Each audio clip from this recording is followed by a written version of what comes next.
Hi, it's Kelly. I'm just here for a quick video. So what I want to explain today is why we can't process emotions from the past with our adult intellectual mind.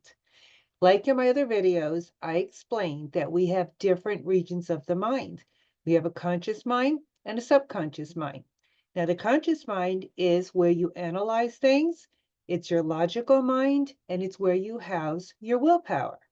Your subconscious mind is actually where all your emotions are, specifically emotions from childhood that were buried. And the reason they were buried or suppressed is because as a child, they were too overwhelming. They couldn't be processed because as a child, you didn't have that intellectual and cognitive ability to process emotions. So since they were just way too heavy for your little body, you suppress them. Now, as an adult, you want to intellectualize or logically heal what you remember from the past. But what you're remembering is the facts, the way you saw it, your own personal facts, the way it presented itself to you. But what you're not acknowledging, because you didn't acknowledge it back then, is the emotions. Now you have an intellectual mind. Now you have cognitive abilities.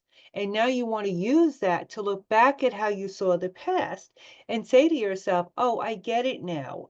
They did the best they could, or I was just a child, or I know it hurt, but I'm over it now. And that's great, but you're still doing it from a cognitive, conscious level of mind. What's happening is you haven't still felt the emotions that you couldn't let yourself feel as a child. So what I'm trying to explain is you have to feel it in order for you to heal it. So in other words, if you're still putting up a wall in front of emotions from the past, then that wall is still there while you're trying to intellectualize or logically talk yourself out of the pain. So what it comes down to is feeling the pain by going inside yourself into where you can feel your body, where the emotions are still trapped. And the way to do that, we can do that through meditation, but instead of just sitting in meditation and saying, oh, just let it pass through, like you may hear people tell you to do, because you're still hitting a wall. So it's not really passing through. So what has to happen is you want to ask it to rise from within your body and to bring it to your conscious awareness so you can hold it in a space of loving compassion. The loving compassion that you didn't have for yourself as a child because you were too reliant on others to validate you. And then what happens is you lost this compassion for yourself because you saw yourself as inferior or not worthy, not good enough for the people that you needed love from. Now you get it logically, but you still have that child part of you in the subconscious mind with a wall put up that you're trying to break through.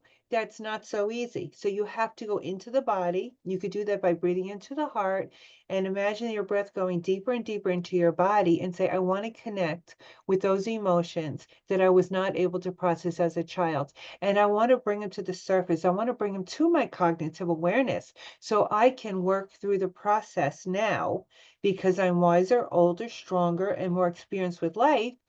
And this is what I didn't have as a child. So I can do that now for that little child in me.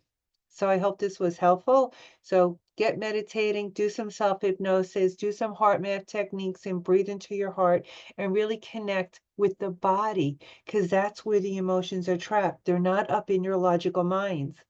They're really running through your body and they're flooding your body. And unfortunately, as they flood your body starts to get overwhelmed. Your nervous system gets overwhelmed. And then what happens is then you start to have physical issues. So I hope this was helpful and I want to wish you so many blessings. Okay. Thank you for listening.